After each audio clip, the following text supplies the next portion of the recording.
Assalamualaikum warahmatullahi wabarakatuh. Salam sejahtera untuk kita semua. Berikut ini saya akan menjelaskan mengenai deskripsi mata kuliah ilmu negara. Pada mata kuliah kali ini, mahasiswa belajar tentang kedudukan dan status ilmu negara dalam lingkup ilmu kenegaraan, serta memberikan dasar pengetahuan untuk mempelajari hukum tata negara. Mata kuliah ini meliputi definisi, kedudukan, manfaat, dan hubungan ilmu negara dengan ilmu hukum lainnya. Pengertian negara, teori kekuasaan, dan ajaran kedaulatan. Teori tentang timbul dan berakhirnya suatu negara, perkembangan dan tipe-tipe negara. Bentuk pemerintahan, dan sistem pemerintahan. Teori-teori konstitusi, demokrasi, hubungan antar negara dan negara hukum. Adapun materi pembelajaran yang disajikan dalam mata kuliah ilmu negara yang tercantum dalam RPS atau rencana pembelajaran semester yaitu materi mengenai pengantar ilmu negara, teori negara, dan ilmu negara. Kemudian hubungan ilmu negara dengan ilmu kenegaraan lainnya, kemudian sifat dan hakikat serta tujuan dari negara, kemudian asal mula dan berakhirnya negara, kemudian bentuk negara dan bentuk pemerintahan, kemudian teori-teori kedaulatan, kemudian berbicara mengenai tipe negara, dan terakhir berkaitan dengan kerjasama antar negara. Adapun kemampuan yang diharapkan dari tiap tahapan pembelajaran ilmu negara atau lebih dikenal dengan sub capaian pembelajaran mata kuliah, yaitu yang pertama, mahasiswa mampu menjelaskan mengenai pengantar ilmu negara. Yang kedua, mahasiswa mampu menjelaskan teori tentang negara dan ilmu negara. Yang ketiga, mahasiswa mampu menjelaskan hubungan ilmu negara dengan ilmu kenegaraan lainnya. Yang keempat, mahasiswa mampu menguraikan sifat dan hakikat serta tujuan serta fungsi negara. Yang kelima, mahasiswa mampu menerangkan asal mula dan berakhirnya suatu negara. Yang keenam, mampu membandingkan bentuk negara dan bentuk pemerintahan. Yang ketujuh, mahasiswa mampu menelaah teori-teori kedaulatan dan tipe negara. Dan yang kedelapan atau yang terakhir, yaitu mahasiswa mampu menginterpretasikan kerjasama antar negara. Adapun metode pembelajaran yang digunakan dalam mata kuliah ilmu negara, yaitu sebelum masa pandemi COVID, metode perkuliahan yang dilakukan dengan cara daring dan juga secara luring, yaitu daring melalui LMS atau Learning Management System, tetapi jika menggunakan luring atau di luar jaringan, menggunakan metode Discovery Learning maupun Problem Based Learning. Tetapi karena kondisi pandemi saat ini, maka metode pembelajaran serta perkuliahannya dilakukan secara daring, yaitu dengan melakukan tatap muka secara langsung melalui Zoom Meeting. Dengan metode Discovery Learning maupun Based Learning, dengan tujuan agar adanya suatu interaksi terhadap mahasiswa dan juga dosen. Dan menerapkan pengajaran dengan cara men-share video melalui Learning Management System. Adapun sistem penilaian mata kuliah yang diterapkan pada materi kuliah ilmu negara, yaitu sistem penilaiannya menggunakan teknik penilaian atau menggunakan rubrik holistik, maupun dengan cara rubrik deskriptif, dengan menilai keseluruhan komponen masing-masing dari tugas, kuis, UTS maupun UAS. Nah, berikut ini adalah contoh pembelajaran tatap muka secara maya yang saya lakukan dalam video berikut ini.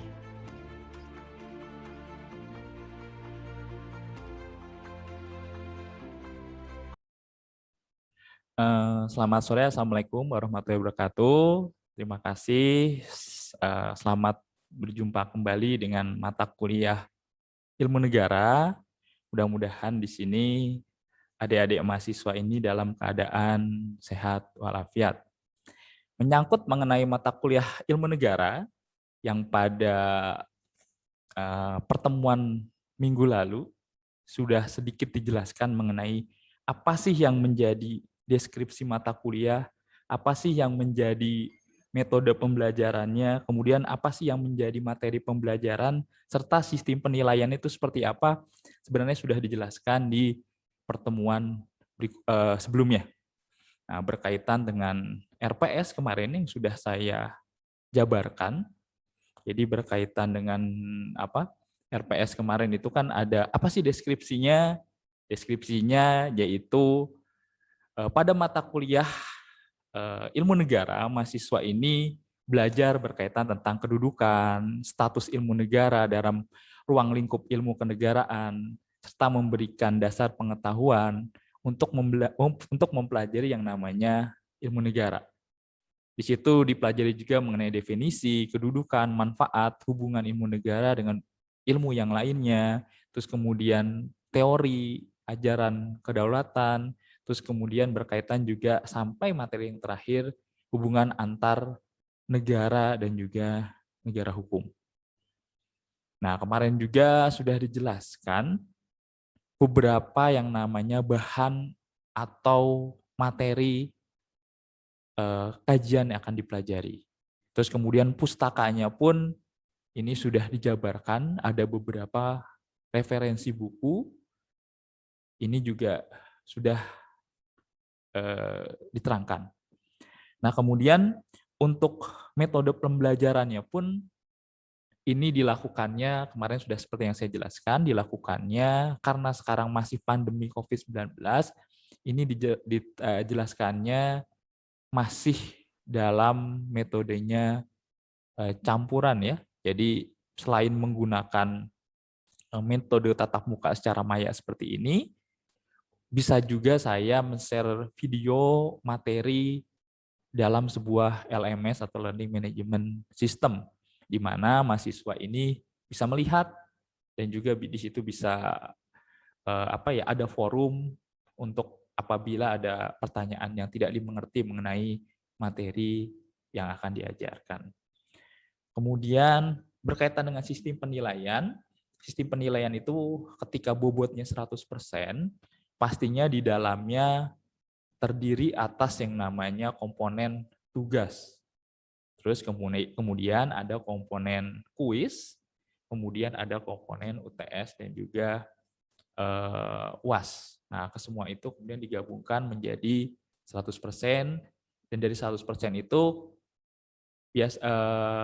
penilaiannya biasanya nanti dalam bentuk angka yang kemudian diakumulasikan menjadi sebuah huruf. Jadi contohnya kalau umpama angkanya ranknya antara 70 sampai ataupun 75 sampai 80, itu bisa jadi A. Nah, itu ada komponen-komponen penilaiannya. Yang jelas di sini adik-adik mahasiswa harus mengikuti baik dari asesmennya ataupun dari pengajarannya. Asesmennya apa? Asesmennya tadi bisa tugas, bisa kuis, UTS, dan juga UAS. Selain memang melihat dari absensinya. Nah, makanya komponen tersebut harus diikuti. Sehingga nanti ketika penilaian akhirnya itu mudah-mudahan nilainya baik. Nah, seperti itu. Nah, ini sebelum masuk materi, ini berkaitan dengan pengertian ilmu negara, ini ada yang ditanyakan dulu nggak? Berkaitan dengan masalah absensi, masalah yang kemarin, ada? Sebelum masuk? Dari Mas Raja atau Firdanius, Mbak Niken, ada yang ditanyakan? Tidak? Ya, kalau tidak ada, ini saya lanjutkan. Ini berkaitan dengan materi kali ini berbicara mengenai pengertian dari ilmu negara. Di samping saya sudah men-share sebuah video, ini juga akan saya terangkan, ini sedikit mengenai apa sih ilmu negara itu. Nah, ini juga saya terangkan, saya sudah kirim di LMS itu materi berkaitan dengan pengertian ilmu negara. Nah, sebelum beranjak mengenai materi ilmu negara, ini dijelaskan terlebih dahulu mengenai sejarah ilmu negara. Nah, ilmu negara ini muncul pertama kali di Eropa Barat, ini tepatnya di negara Jerman, di mana aliran hukum publik Jerman, atau disebut juga aliran DPS, Die Publicisten School, atau dikenal dengan DPS, ini adalah merupakan aliran hukum publik yang berada di negara Jerman pada saat itu. Nah, aliran hukum publik di Jerman di sini adalah merupakan aliran hukum publik yang berkembang, di mana awal mula ilmu negara ini muncul. Karena kenapa? Pada saat itu di negara Jerman, yang awalnya yang berkembang itu bukan aliran hukum publik atau bukan hukum publik yang berkembang. Tetapi yang berkembang itu adalah hukum privatnya. Nah, di sana terjadi yang namanya kontrak, perdagangan, sehingga di negara Jerman di sini yang berkembang justru hukum privatnya. Karena hukum privatnya jauh berkembang, kemudian negara Jerman di negara Jerman membentuk yang namanya aliran hukum publik Jerman, yang disebut juga DOC Public System School atau aliran DPS. Nah, aliran DPS inilah yang mempelajari mengenai negara, pemerintahan, dan lain sebagainya. Nah, ilmu negara ini muncul di Indonesia setelah kemerdekaan 17 Agustus 1945 di Fakultas Hukum Universitas Gadjah Mada, yang sebelumnya mengadopsi ilmu negara dari negara Belanda, yaitu di Universitas Leiden, yang kemudian diambil ke Indonesia, kemudian diadopsi menjadi mata kuliah ilmu negara. Kalau di Leiden itu disebut juga Stadler. Nah, itu mempelajari mengenai negara. Tapi setelah kemerdekaan, Pak, izin bertanya, Pak. oh ada, silakan. Fernandus. Mengapa sebuah negara pada zaman sekarang tergantung pada negara lain? Dengan kata lain, tidak melepaskan diri dari hubungan internasional, Pak. Oke. Kenapa sebuah negara di sini tidak lepas dari negara lain? Karena kenapa negara itu tidak bisa berdiri sendiri? Ya seperti masyarakat. Masyarakat ini kan sebagai makhluk sosial, otomatis atau disebut juga zon politikon, jadi saling membutuhkan antara masyarakat yang satu dengan masyarakat yang lain. Begitu pula dengan negara. Negara itu tidak bisa sendiri, tapi membutuhkan negara yang lainnya.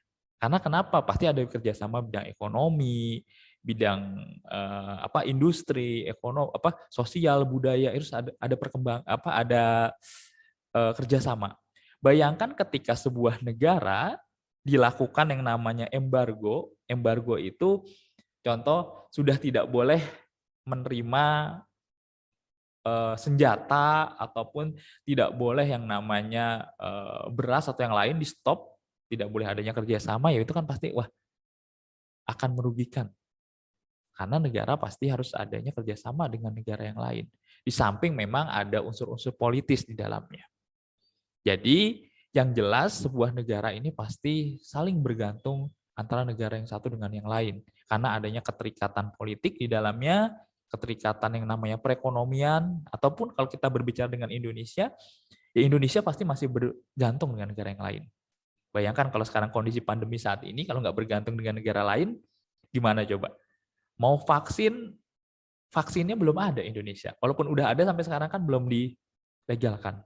Otomatis masih menerima dari luar negeri. Ataupun berkaitan dengan keuangan. Keuangan kan pasti nggak ada, ya minjem lah ke luar negeri.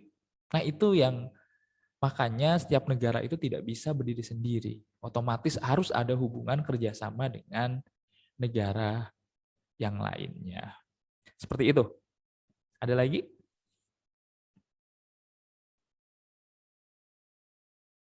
Sudah? Sudah? Atau ada lagi? Kok nggak ada suaranya ini?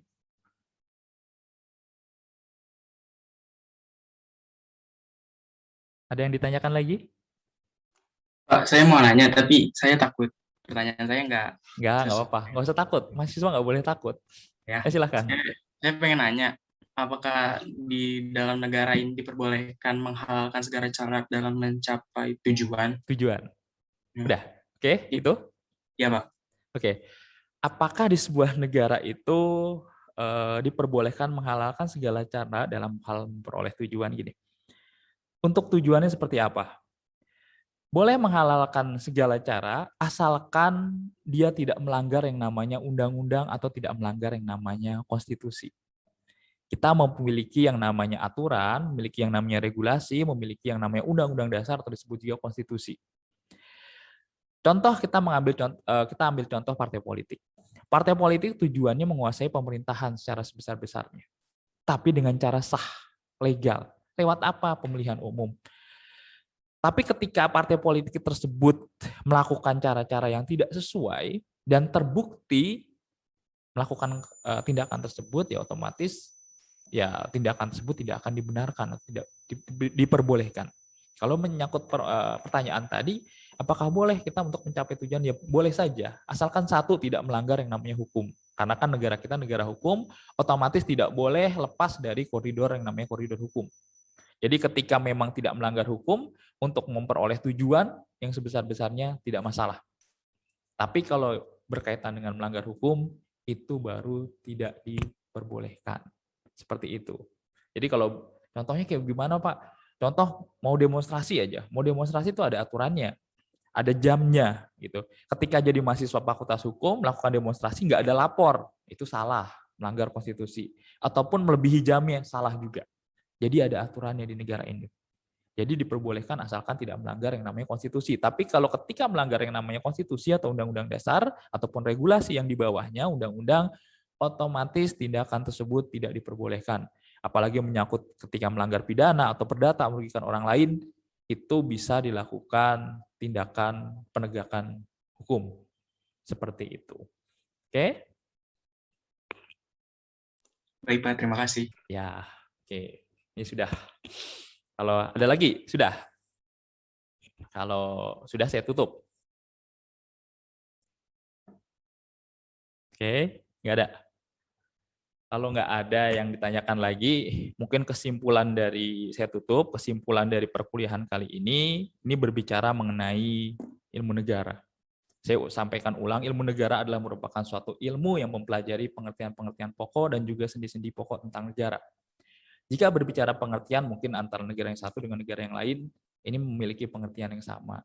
Tapi berbicara mengenai sendi-sendi pokok, ya berarti unsur-unsur yang berada di dalamnya pasti akan berbeda. Dan juga tadi mempelajari mengenai hubungan ilmu negara dengan ilmu yang lainnya. Antara ilmu negara dengan ilmu politik, ilmu negara dengan hukum tata negara, dan juga ilmu negara dengan perbandingan hukum tata negara. Nah, di dalam mempelajari ilmu negara ini pun juga berbicara mengenai apa sih yang dimaksud dengan negara itu sendiri. Nah, negara ini terdiri dari yang namanya penduduk atau disebut juga rakyat, terus kemudian wilayah dan pemerintahan yang berdaulat, dan kemudian harus adanya kerjasama dengan negara lain. Nah, itu yang menjadi kesimpulan di dalam materi perkuliahan ilmu negara kali ini. Mungkin saya rasa cukup, nanti disambung di pertemuan berikutnya. Mudah-mudahan di sini teman-teman dalam keadaan sehat walafiat. Saya ingatkan jangan lupa untuk mengisi absensinya. Terus kemudian selain mengisi absensinya dilihat lagi mengenai materi bisa diunduh di dalam link LMS. Mungkin dari saya cukup sekian. Mohon maaf apabila dalam pengajaran kali ini banyak terdapat kekurangan dari saya. Saya memohon maaf. Terima kasih. Sehat selalu untuk teman-teman kelas EF di sini. Saya tutup. Walitopik wa hidayah. Wassalamualaikum warahmatullahi wabarakatuh. Waalaikumsalam. Waalaikumsalam. Ya, Terima kasih Pak. terima kasih. Terima kasih Pak.